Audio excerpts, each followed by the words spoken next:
Hello everyone, thank you for joining me today for our Seasonal Affective Disorder webinar. My name is Cyrus, owner and formulator for Pure Lab Vitamins here in Ottawa. I'd like to keep this info brief because we have a lot of material to cover. During this presentation you can type questions in the Q&A section on your screen anytime, but please keep in mind I will answer many of your early questions throughout this presentation. I always enjoy the Q&A session after the presentation, so stay tuned for that. Anyone registered for this webinar will receive a link to the recording in the next couple of days. It will also get posted on our website and our YouTube channel. So there's no need to take large volumes of notes.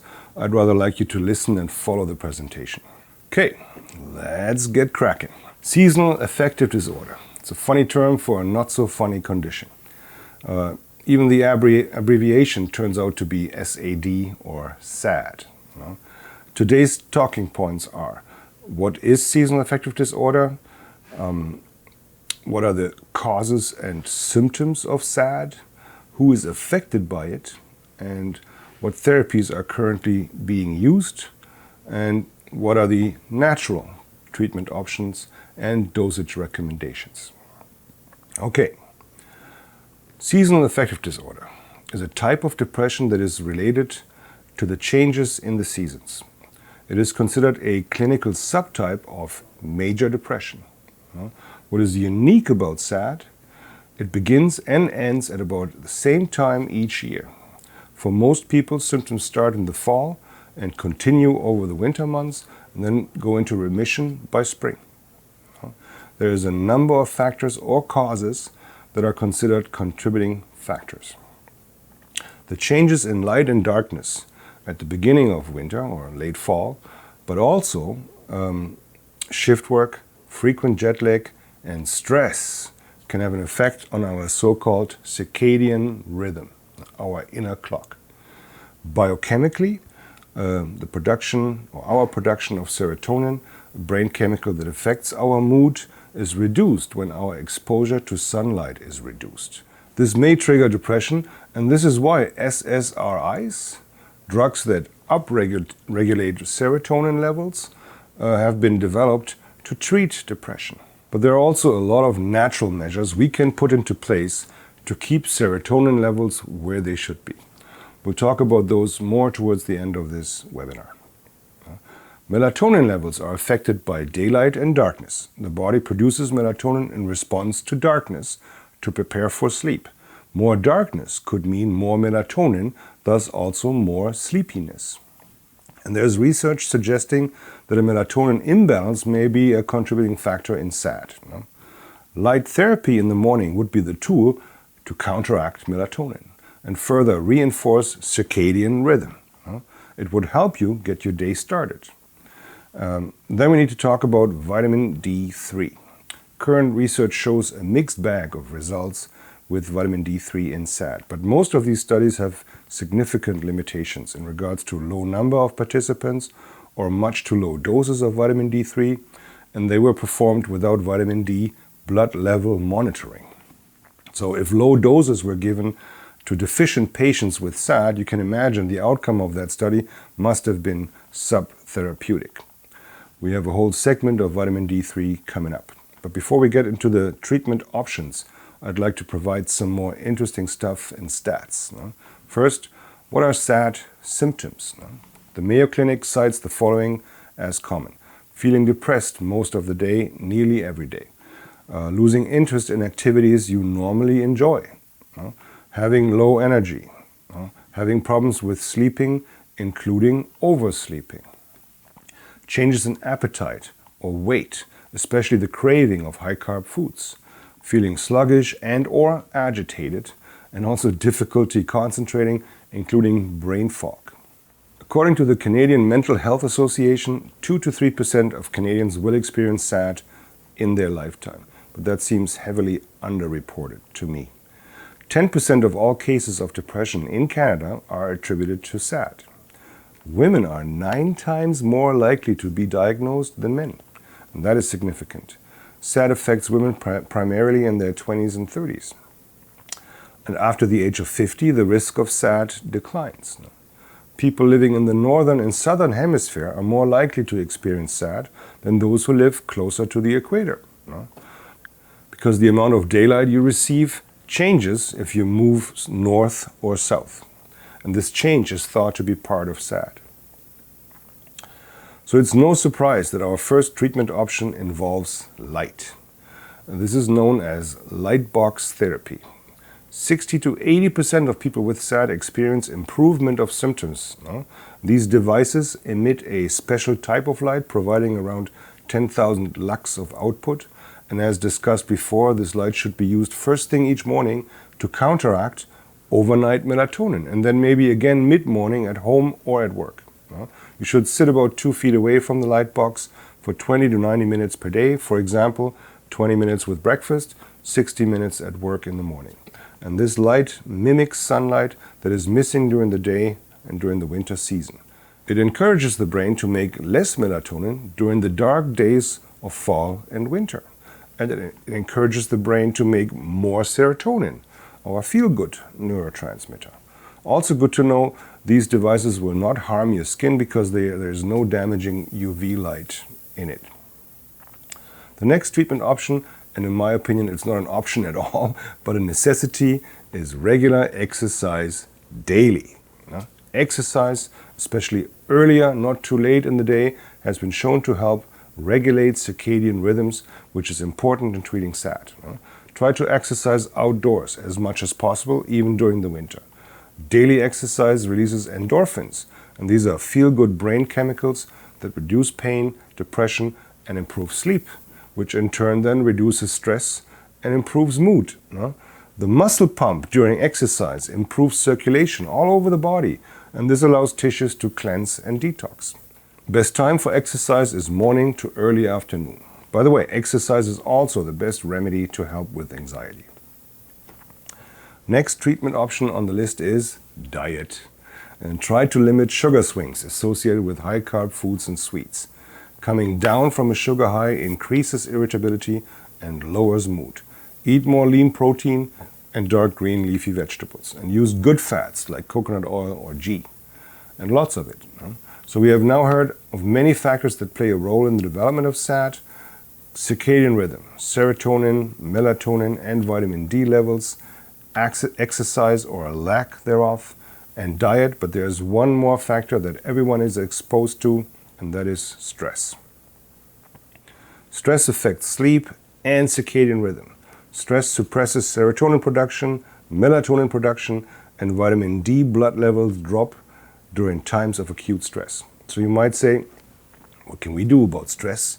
It's not that we're choosing to be stressed, but there actually are quite a few measures that help reduce stress, or better, change your ability to handle stress.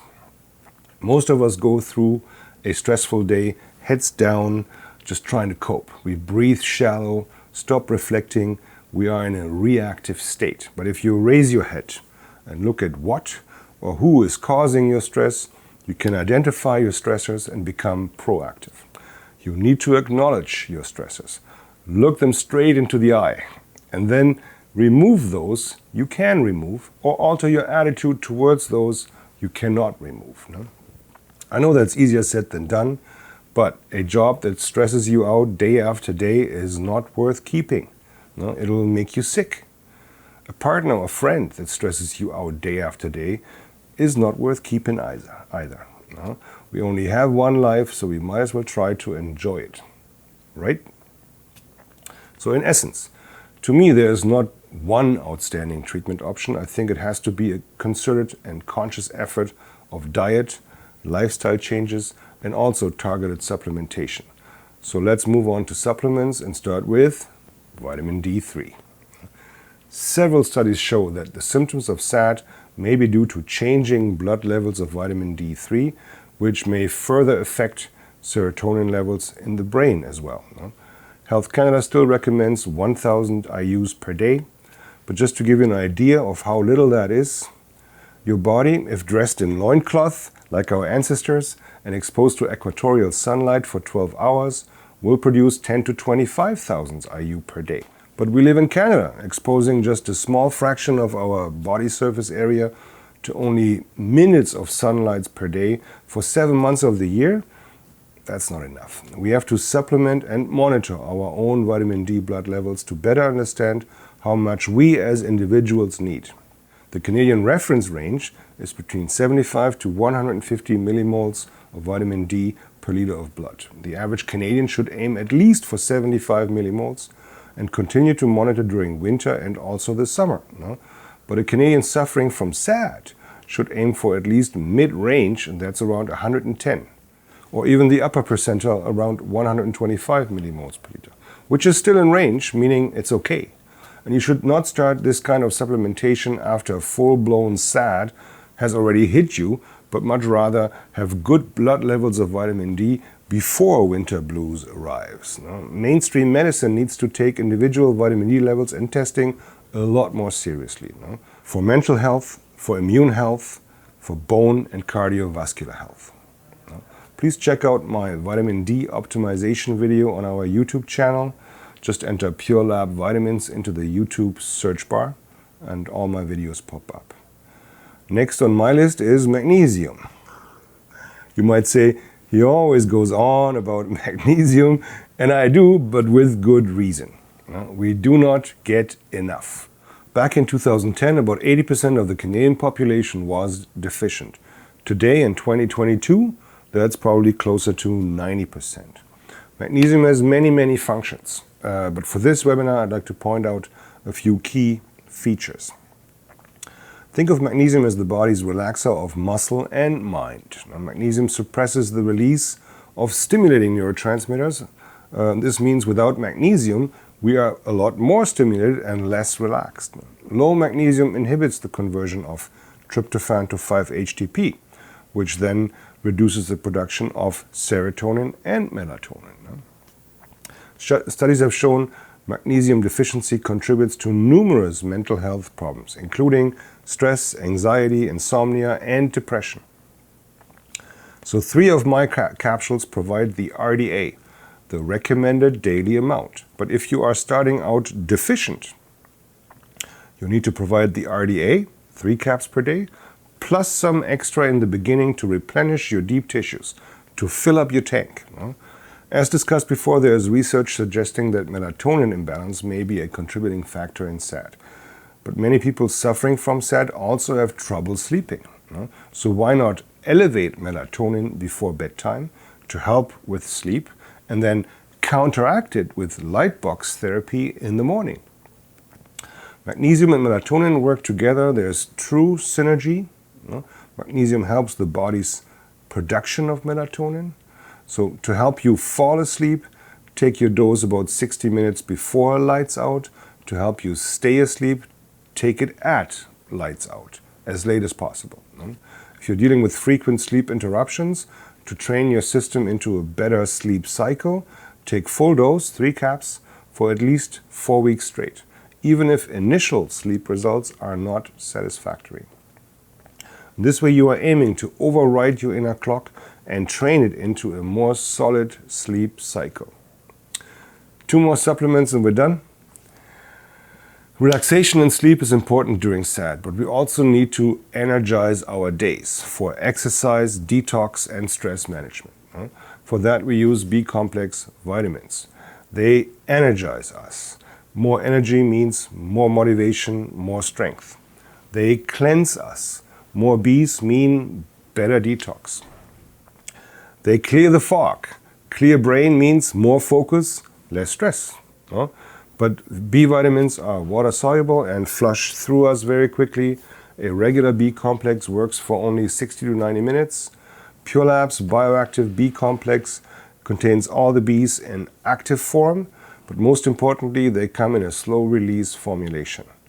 And the proof is in the P, not the pudding. If you take 2 capsules in the morning, you will still pee yellow in the afternoon or early evening. With this product, you are maintaining vitamin B blood levels for 8 to 10 hours a day. So last one is L-theanine. It's an amino acid first found in green tea in the mid-1950s.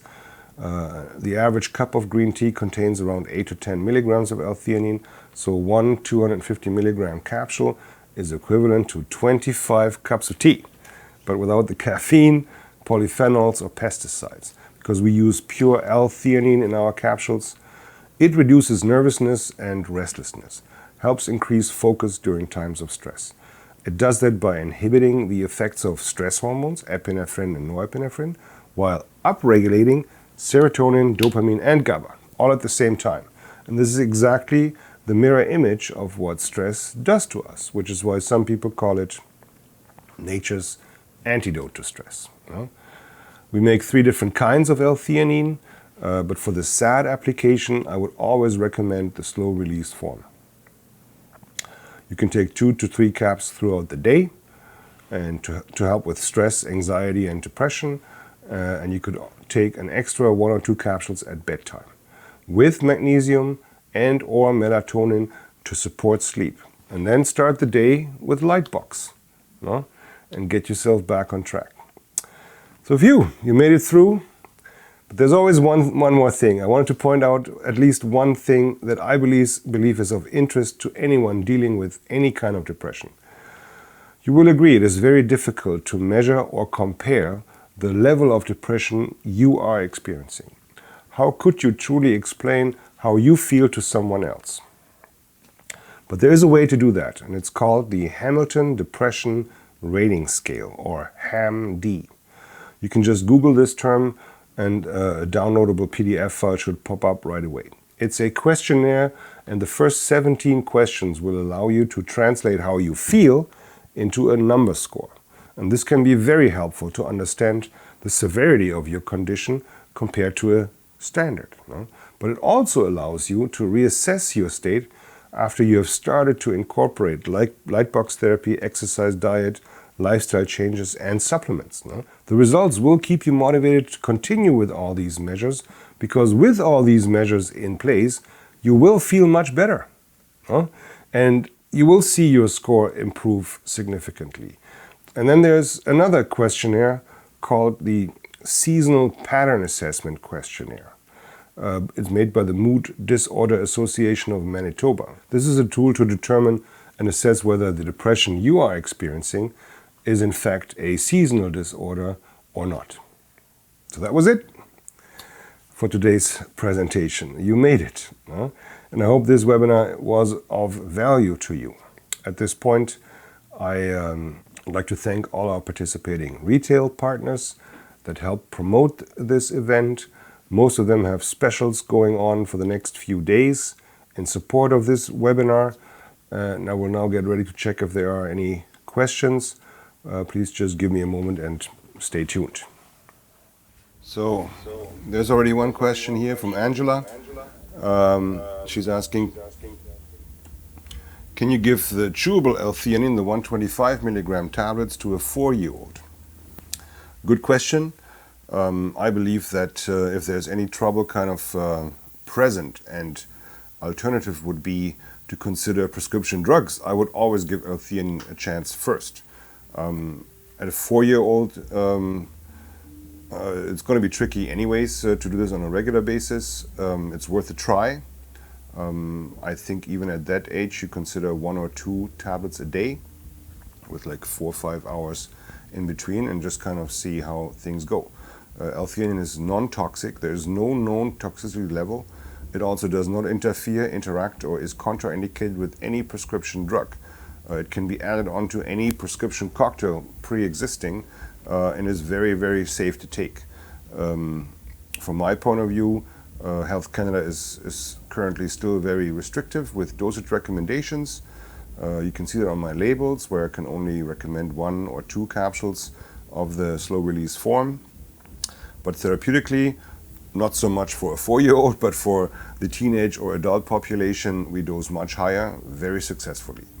I think you can make things suit the individual's needs. If you're going through very stressful times and you need to take one of the slow-release capsules maybe 2-3 times a day, I know a few cases that completely rely on L-theanine, and they use up to 6 capsules a day, so 2 caps 3 times a day, but it gets them through the day. and they would otherwise probably not leave the house. So there is success. I hope that answers your question, Angela. Then there is a question from Sean. Yeah, it's a good question, Sean. What are the dosages of vitamin D? If I had a magic ball, I could practically email each one of you how much you individually should take. But I do not have this ball, and everybody is different. Everybody has a certain specific kind of lifestyle, different levels of exposure to sunlight, even in the winter. Your metabolisms are different, so there is not one recommended dose of vitamin D3. That's why I kind of believe that the only way to truly optimize your vitamin D levels is by testing and retesting. And that is specifically explained in the vitamin D optimization video.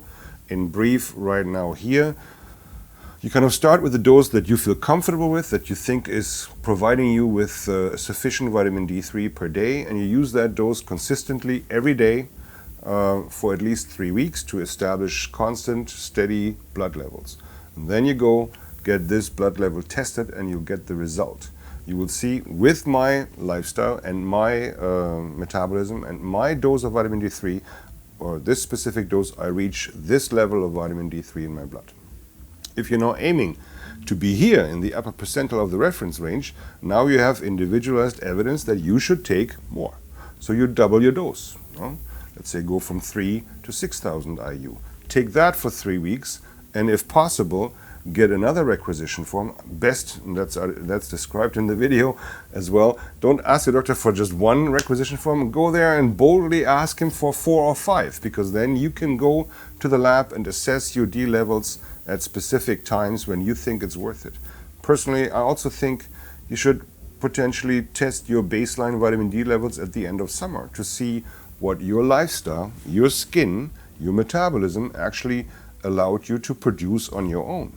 And then you would have evidence again to kind of decide whether you might need a lower dose, a baseline dose of vitamin D3 throughout the summer.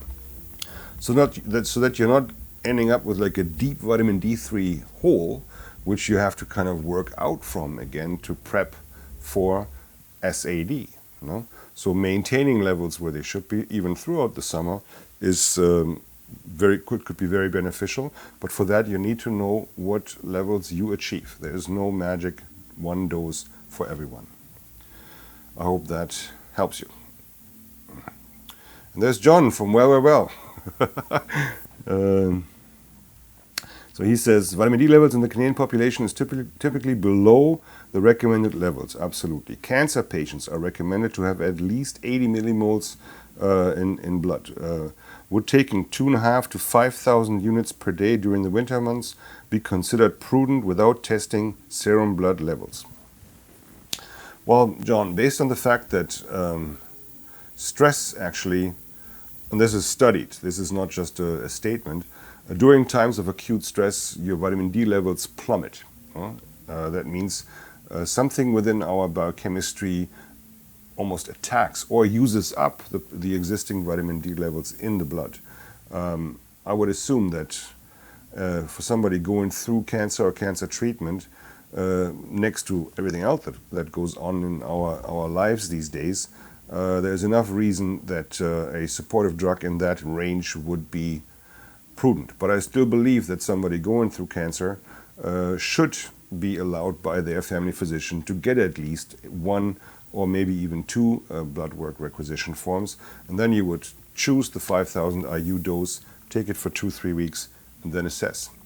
And if you then, together with your stress levels and your lifestyle at the time and your overall metabolic condition, see that you're barely creeping into the reference range, and we know about the power that vitamin D3 has for our immune system to actually potently fight back against very specific kinds of cancers, then you have evidence to maybe double that dose from there, and ideally retest again 2-3 weeks later to see how you'd be doing, what level you achieve on 10,000 IU, which is taken very commonly in our population. I hope that answers John's question. And Sean says, thank you. Come on, there's more questions out there. That's already the end here. Normally we have like a constant stream of questions coming in. Ah, there's another one. Tina is asking, what dosing would be appropriate for a 16-year-old? Dina, I would know which product you refer to. If it's vitamin D3, most teenagers today are full-blown adult bodies, at least per body weight. If they're athletes, they're usually quite like built, women, men, and or young guys as well as girls. And for that reason, similar dosage recommendations apply to a 16-year-old, unless this specific one is lighter and thinner, and then you would just cut back slightly. But again, give a dose that you feel comfortable with as a parent, and then get it tested. That's the best way of doing it. And Tina has one more question. Which question? Type it. Yep. In the meantime, there's a question from Sean.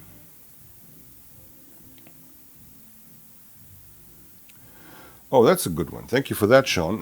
He works at a health food store, and sometimes he gets asked if it's better to take vitamin D in a capsule or in a soft gel capsule. Does it matter? And I think it absolutely does. I believe that, I not only believe, I believe I have evidence that any kind of oil-based vitamin D, whether it's in a dropper and you drop out the D, or whether it's oil filled into a soft gel capsule, has much higher exposure to oxidation than dry, crystalline, powdered vitamin D3 in either a capsule or a compressed tablet. The reason for this is that vitamin D is fat soluble. It actually molecularly dissolves in oil, and then it's brought into a certain concentration so that in the volume of the soft gel capsule or in one drop from the dropper bottle, you get exactly 1000 IU. Now you have to, it's quite easy to understand in the oil dropper, because anytime you take one drop out of the bottle, the volume that just fell out has to be replaced. So air goes back into the bottle, and usually while you're waiting for the second drop to drop out, the first volume of air rises through the oil, oxidating vitamin D3.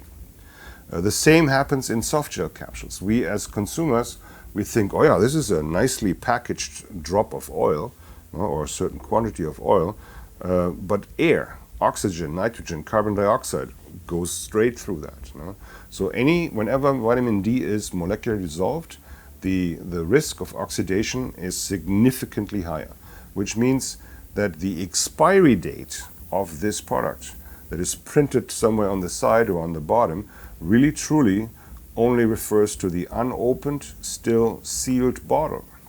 As soon as you break that seal and air gets in, time starts ticking. And if you buy a large family-sized vitamin D dropper thinking you're getting a good deal, you should think again, because if you don't use this up very quickly, then you're actually getting straight oil towards the second half of that bottle's life.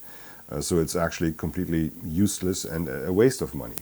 I use in my capsules, we meanwhile have 3 vitamin D products, the regular D 1000, vegan D 1000, and just recently we came out with the regular D3 2500 IUs, which is actually once you start dosing into higher doses per day, a very good deal, because you only need to use 1 or 2 capsules to get 2500 or 5000 IUs instead of using 2.5, you couldn't, but 5 capsules to get 5,000. So I use dry, crystalline vitamin D3 in my formulations, and I always explain that, think of a Himalayan salt lamp as a magnified vitamin D3 crystal, and you can touch this thing, and it has a surface, and this crystal is exposed to air as well, but only the outside surface. The whole core of that crystal is practically untouchable by air.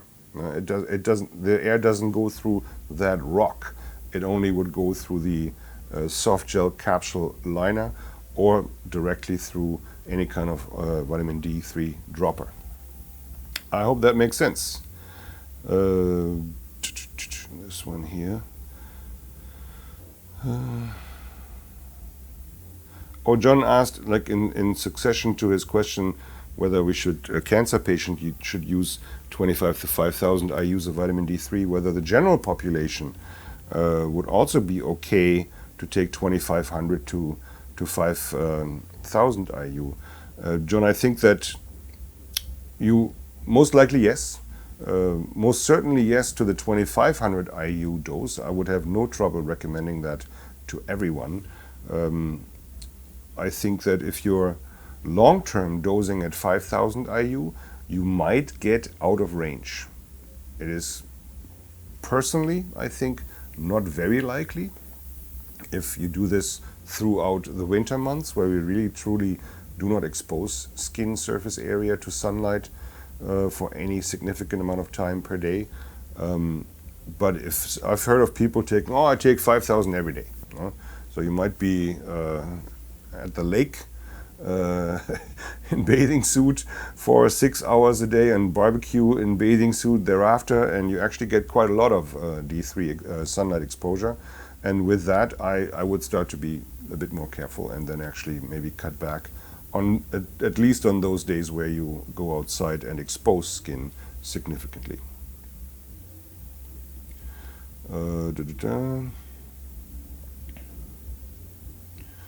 There's one more. There was another question from Tina about the same person, which I believe is a 16-year-old girl suffering from anxiety and unable to sleep. The doctor recommended to get off her anxiety medication and try melatonin. Okay, what combination dosage do you recommend? GABA, L-theanine. Well, I believe kind of said that. I would recommend individualized dosing of melatonin, 3, 6, or 9 milligrams in the evening. If she has trouble falling asleep, I would give that about an hour before you actually switch the light off, so that you have good blood levels at the moment where you actually turn the light off and try to go to sleep. I would combine that with, for a 16-year-old, at least 2 capsules of magnesium glycinate at bedtime at the same time.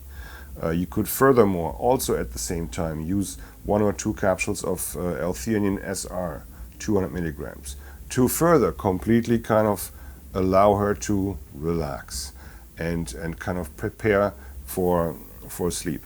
Obviously, you got to take out the phones. Any kind of blue light stimulates the retina and actually suppresses her body's own melatonin production. It also does something to our brain and keeps us awake. So I would most certainly turn the TV. Although TV, if it's further away, is not that bad, but definitely stop using cell phones, iPads, anything that is held closer to you. Some people recommend blue light glasses that filter out the blue light from the screens that kind of trigger and stimulate the retina.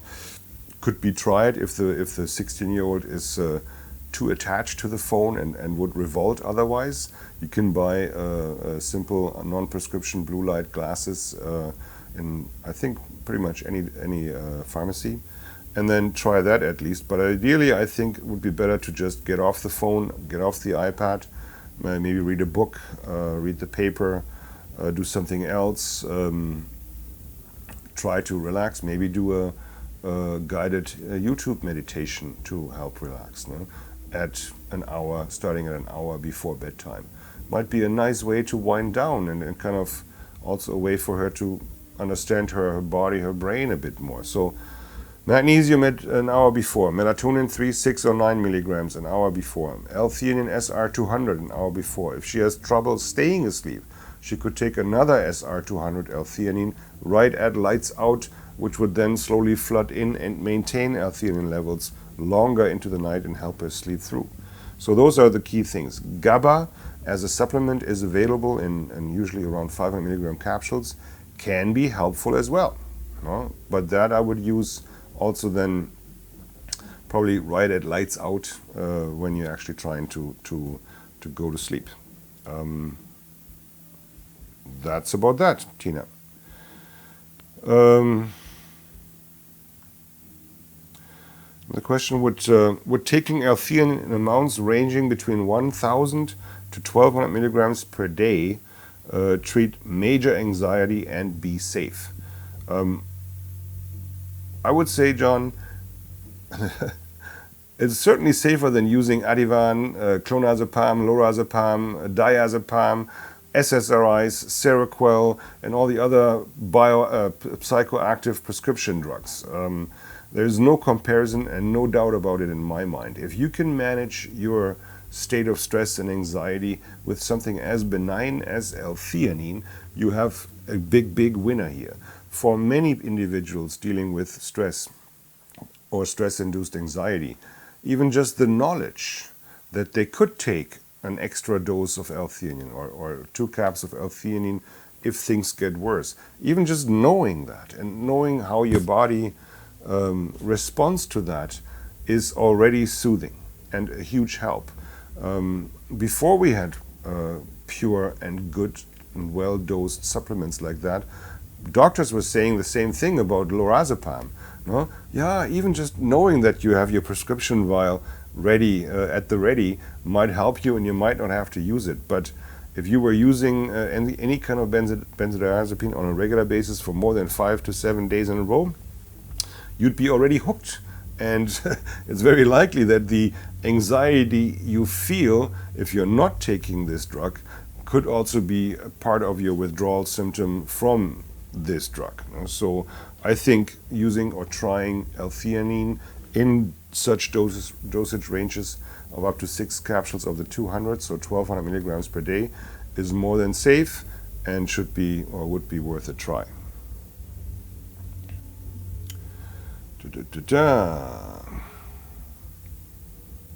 Fiorenza is asking, what are the risks of taking too much vitamin D3?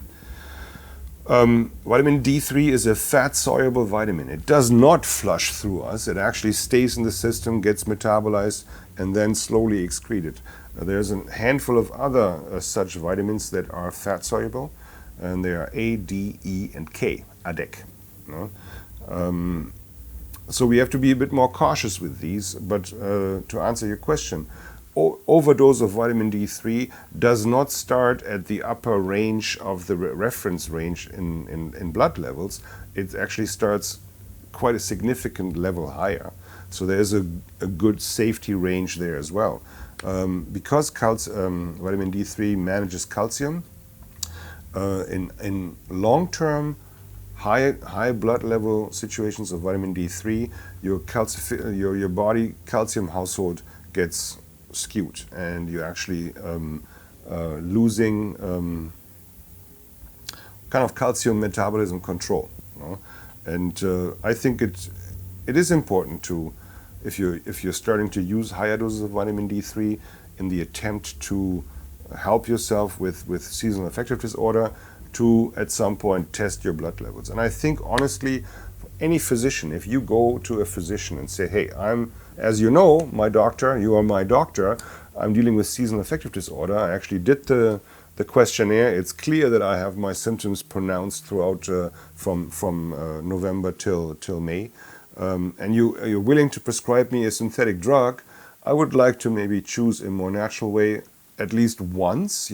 Would you please assist me and give me not just 1 but 4 requisition forms of vitamin D3?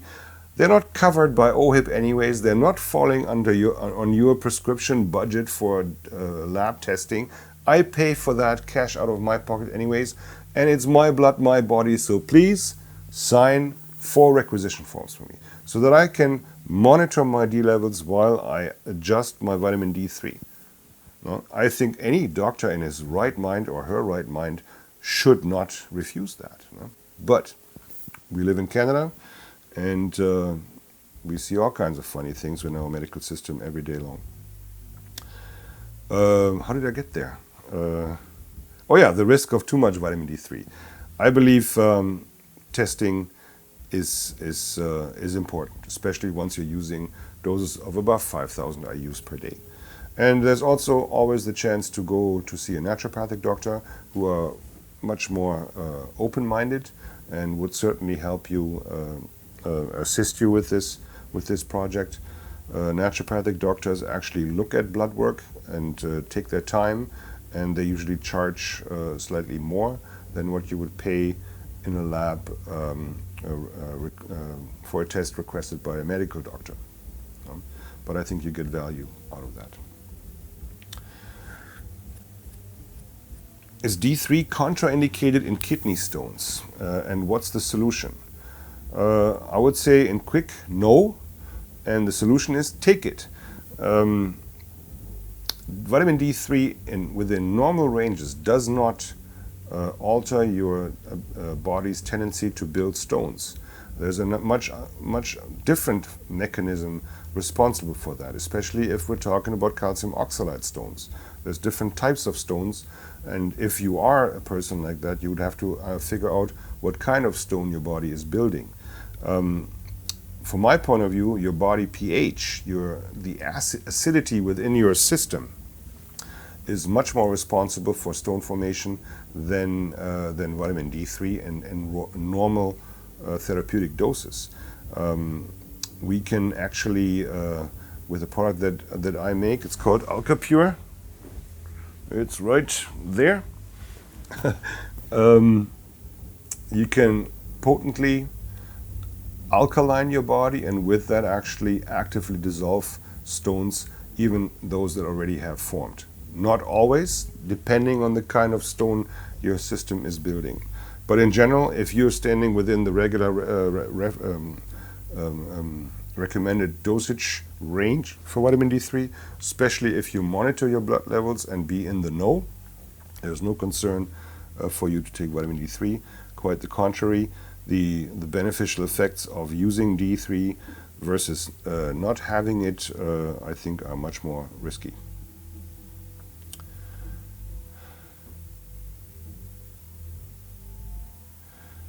There's another question from John that I not fully understand. I'm not sure what you're referring to, John, with the question for pregnancy and breastfeeding, and then women even taking lorazepam. I don't know. I don't understand that question. Oh, Christina, beautiful question. Thank you very much. She's asking whether magnesium malate is just as helpful with relaxation and anxiety. No, it isn't. Malate is an organic acid. We actually make malic acid within our citric cycle in every mitochondria of every cell of our body. Malic acid is an organic acid, and for that, or because of that, I would call it metabolic waste. So why would I bind good magnesium to metabolic waste molecule and then consume large amounts of it? On top of that, there is no metabolic or no nutritional value in malic acid by itself. You can't even get a jar of malic acid as a supplement because there is no application for it. And compare that to glycine, L-glycine. It's an amino acid. It's food. It's part of thousands of millions of proteins. It's part of thousands of enzymes that your body wants to build. It's part of glutathione, which is a hugely important antioxidant for the health and of cells as an antioxidant. It's hugely important for our immune system. It's hugely important for lung health. It helps break down sticky phlegm, makes it less viscous, and L-glycine by itself you can actually buy in a health food store, and it has calming, inhibitory properties. It can be used for anxiety. Just the amino acid, not magnesium glycinate, just L-glycine. And there's documented cases and studies where you would use a teaspoon of very bad tasting L-glycine, or rather bad. It's actually slightly sweet. But a teaspoon, stir it up in a half a glass of water and use that in an acute panic attack, and it helps you kind of reduce the level of panic fairly quickly. So binding magnesium to L-glycine has countless benefits over malate. Any amino acid salt, whether it's magnesium, copper, zinc, phenylethylamine, Binding a mineral, a nutritional mineral, to an amino acid usually shows better bioavailability compared to other salts like organic acids, malate, citrate, fumarate, gluconate, oxaloacetate. There is, back in the late 1990s into the early 2000s, magnesium malate was celebrated as the breakthrough supplement for fibromyalgia and chronic fatigue. And even in the late 2010s, we kind of knew that it's actually not working. Getting more magnesium into the blood is the key here. Magnesium amino acid salts are better absorbed.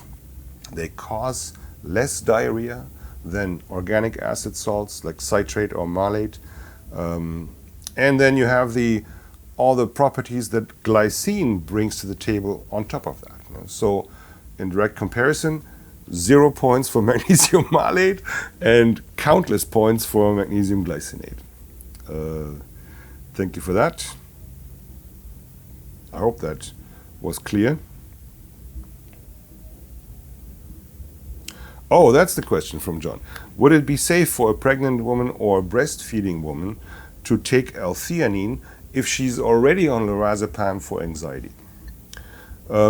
Absolutely, yes. There is no contraindication of L-theanine with any prescription drug, including benzodiazepines. And I would even take this a step further. If you're starting to use L-theanine, a benign amino acid, and actually experience the relaxing and anti-anxiety properties, you might even be able to slowly wean off the lorazepam, because you're adding a tool that might even be more helpful than the lorazepam, which flushes in quickly and out quickly. You could always keep the prescription kind of on the shelf and see how you can do with just L-theanine. Mind you, if this pregnant or breastfeeding woman had been using lorazepam for quite some time already, she is hooked. Benzodiazepines are very addictive, so it's going to be a very rough ride if she were to try to dose down the lorazepam during her pregnancy, which could cause a lot more stress and withdrawal symptoms. And you might not want to do this during the pregnancy, rather kind of coast at level. You might be able to cut back on lorazepam during pregnancy, which I think would be a good thing for the growing child. While breastfeeding, what happens inside the body is of lesser concern to the baby, so the mother could consider kind of going through a more drastic withdrawal or cessation regime. Lorazepam is excreted, as far as I remember, into breast milk as well, so at least you would also then, with reduced lorazepam need, also reduce the lorazepam exposure to the baby. So it's a win-win-win. I would certainly recommend that over any ongoing benzodiazepine regime. There. Yeah, here's another question on kidney stones, and that's the old mare of vitamin C causing kidney stones. It's actually a thing that somehow has burned itself into the minds and brains of health practitioners and has never been proven or even was never in any way proven. Vitamin C does not form kidney stones. It actually, I would consider it actually be helpful in preventing kidney stones.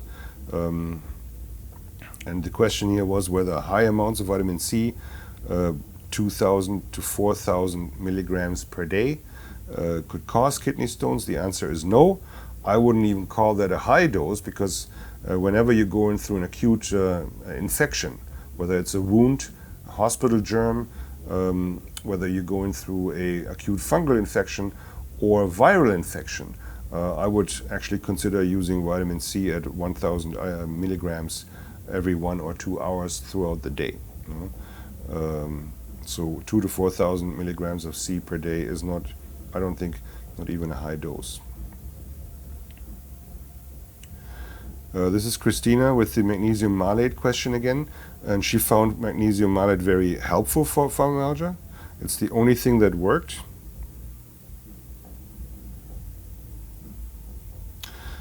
She also takes magnesium L-threonate for the brain health, which is another thing that really makes me crazy. But she asks, can I add magnesium glycinate on top of those two, or is that too much? When it comes to magnesium dosing, to answer that first, what is too much for your body will show you. Because if you get too much magnesium into your system, your bowel will tell you by providing loose stools, even watery bowel movements. So when you reach that point of bowel tolerance, you know you're getting too much. Now you have to kind of consider which magnesium am I cutting back to stay below your bowel tolerance. We actually use the first and only bowel side effect, or magnesium side effect, the looseness of bowel movements, as a tool, as a gauge to titrate the dose up to. And once you hit that point where your bowel is waving the white flag saying, I can't take this anymore, it's too much, and flushes, then you kind of measure the amount of magnesium that you were using at that point, reduce by 25%, stay below your individual bowel threshold or tolerance level, and continue to replenish your system. When I hear magnesium threonate, I usually start laughing, because I'm a chemist and I'm a pharmacist. I've really spent a lot of time learning about how things work in our bodies. I was trained in Germany. I believe that the curriculum, from what I know, in Germany is quite substantially different from what pharmacists are being taught in Canada. So let's just go through a bit of physiology and how, or like bioavailability discussion here. When you take a magnesium product, any kind, whether it's oxide, carbonate, citrate, malate, glycinate, threonate, a certain portion of each product gets absorbed into your blood. I believe if you're binding a mineral, whether it's magnesium or any other kind of mineral, to an amino acid, there's a specific mechanism that where the amino acids practically help the mineral to the inside. I always call that the amino acid takes the mineral by the hand up the escalator. But once this mineral is actually in the blood, it no longer is bound to the amino acid or the organic acid or the inorganic acid, carbonate. It actually gets bound to blood albumin and travels through the system not as glycinate or threonate. It travels through the system as a magnesium albumin complex. So why in hell, why should a magnesium salt that you ingest pass the blood-brain barrier more effectively than another if it not even is bound to this threonate anymore? And I laugh because in today's world we have whole companies existing on the statement of one study, where they found that somehow the magnesium concentration or the passing through the blood-brain barrier was slightly improved by the use of magnesium threonate. There's only one study, and these companies marketing magnesium threonate, and they charge royally for it, base their whole existence onto this one study, which to me makes no sense at all. So I cannot object to you saying that magnesium malate works for you. I'm happy for you, and definitely I'm not saying, hey, stop that, But when it comes to threonate, I say save your money. It's really very fair, unfair marketing, and shouldn't be that way. So back to your question though, to add on magnesium glycinate on top. I mean, there could be various ways for you to explore what works for you. First of all, I would do the math and calculate what is the amount of magnesium elemental in the magnesium malate that you're consuming. And then potentially switch over to glycinate in equivalent elemental magnesium amount. Let's say your magnesium malate product contains 150 milligrams of magnesium elemental, then you can almost take it at par, one dose of malate, and switch to one capsule of my magnesium glycinate at 165. The 15 milligrams difference shouldn't make a big difference. And then you kind of gauge how this feels in your body. And then maybe one little trick on fibromyalgia. And I've worked in that field extensively as well. To me, fibromyalgia is a very odd condition where specific myofascial trigger points form and go into a state of spasm. If you are suffering from a variety of pain symptoms over your body, and you most likely know these trigger points because they are the most painful things to touch or squeeze or massage. You can get charts that show the most common trigger points in fibromyalgia, and medical doctors actually use these charts to establish that, or to diagnose you with fibromyalgia, because you have to have a certain amount of these trigger points active and painful to qualify for the label of fibromyalgia. But all that aside, one myofascial trigger point is like a rock hard spasm. So make a fist and look at your hand while you're squeezing hard, and it actually turns white. So what happens in this spasm right now, because of the pressure inside, blood circulation is severely compromised. So, and if you would hold on to this spasm for 5 minutes, this area would start to hurt. And if you would hold on to this for weeks and months, you would also generate radiating pain into other areas of your body, because all of a sudden this pain area, this pain site, would start to hurt here and there. Simple example. But so now you're starting to use magnesium in the hope to relax this, and your blood levels of magnesium rise, but there is no blood circulation happening in this spasm. In order to get the loaded magnesium blood in here, we have to open this, which is no fun. But I always emphasize, for somebody dealing with like chronic spasmic conditions, there's no way around deep tissue massage.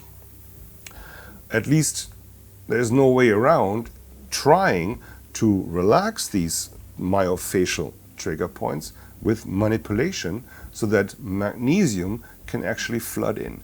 Then there is a chance that this spasm relaxes and potentially and hopefully stays relaxed. At the same time, you have to have B vitamins present in the blood as well, because this tissue is practically starved of metabolic nutrients. And the first ones I would send into this spasm, once you open it or manage to open it, is magnesium, B vitamins, C, and lots of liquid to flush out all the waste.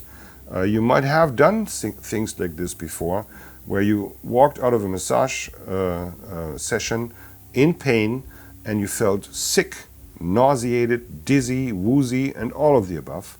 And that's because the massage was actually helpful in releasing these trigger points and all kinds of waste flushed out of your system, out of these spasmic areas, and that needs to get metabolized. So you should go into a session like that with lots of magnesium already in your belly. So you take 2 or 3 capsules before your massage appointment, before your yoga session, before your home stretching exercises, so that the chance that magnesium loaded blood gets into these tissues is increased. At the same time, I would use BioB complex before any of these muscle exercise sessions. Drink lots of water to enhance flushing, maybe some vitamin C as well, and use all of this pre-exercise, pre-treatment, and hopefully you kind of slowly can work your way out of this chronic myofascial trigger point condition. I hope that was of help to you.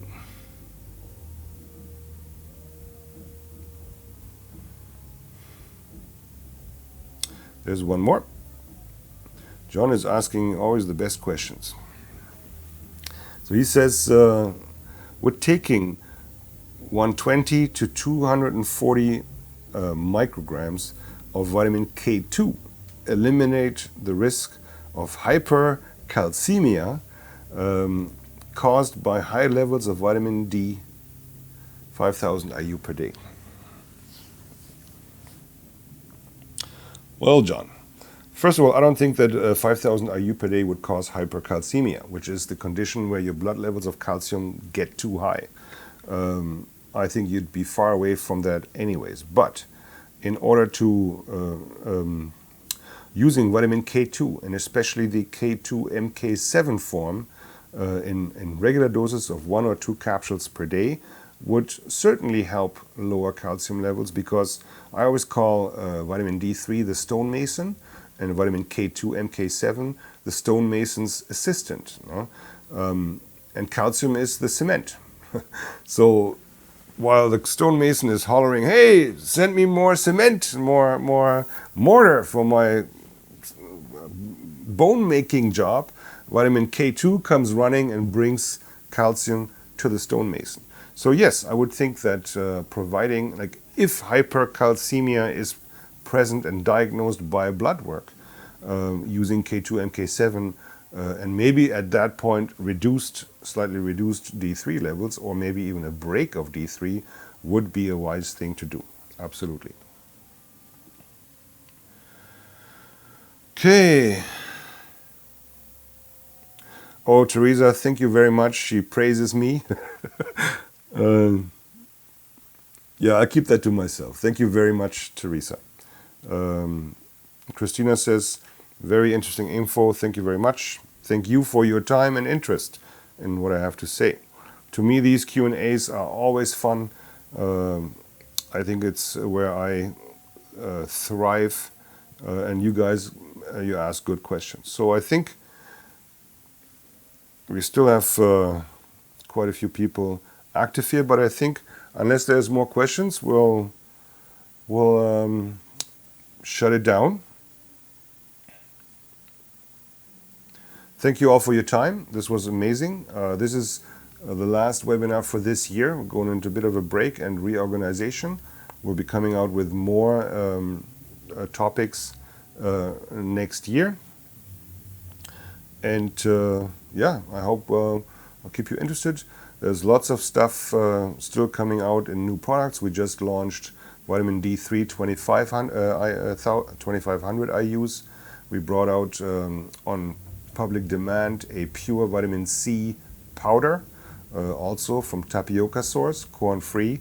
This is for individuals that use vitamin C in their smoothies as add-ons, or they do so-called vitamin C flush protocols, where they use very high doses of vitamin C, John, up to 15, 20, 30, 50 grams per day, to achieve certain therapeutic goals.